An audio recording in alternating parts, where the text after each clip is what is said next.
السلام علیکم جی، آپ دیکھ رہے ہیں سٹی 11 نیوز پاکستان HD۔ جڑاوالا سے خبر شامل کرتے ہیں۔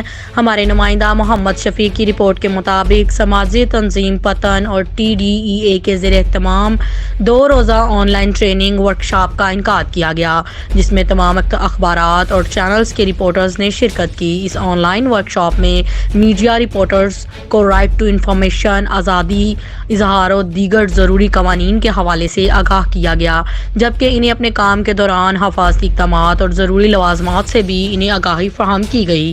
اس موقع پر ٹرینر سینئر جرنلسٹ وقار گیلانی، پروجیکٹ کوآرڈینیٹر میاں ذیشان نے کہا کہ 2002 میں میڈیا کو آزادی ملی اور پیمرا ایکٹ جیسے قوانین متعارف کروائے گئے، جس کی بدولت عوام میں سماجی اور سیاسی شعور بیدار ہوا۔ قوانین بنانے کا مقصد میڈیا نمائندگان کو ایک ضابطے کے تحت اپنی بات کے اظہار کا موقع فراہم کیا جائے اور عالمی قوانین کے مطابق ملک کے صحافی برادری کو آزادی اظہار کا بھرپور حق حاصل ہو۔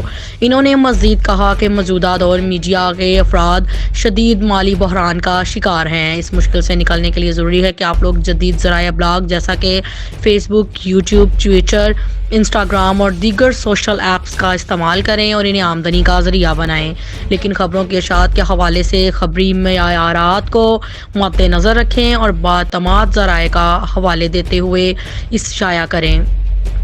آپ لوگ اس بات کا خصوصی خیال رکھیں کہ بغیر تصدیق کیے شائع ہونے والی خبر پر سائبر کرائم، ہتک عزت جیسی قانونی کارروائی کا سامنا کرنا پڑ سکتا ہے، اس حوالے سے ان باتوں کا خصوصی خیال رکھا جائے۔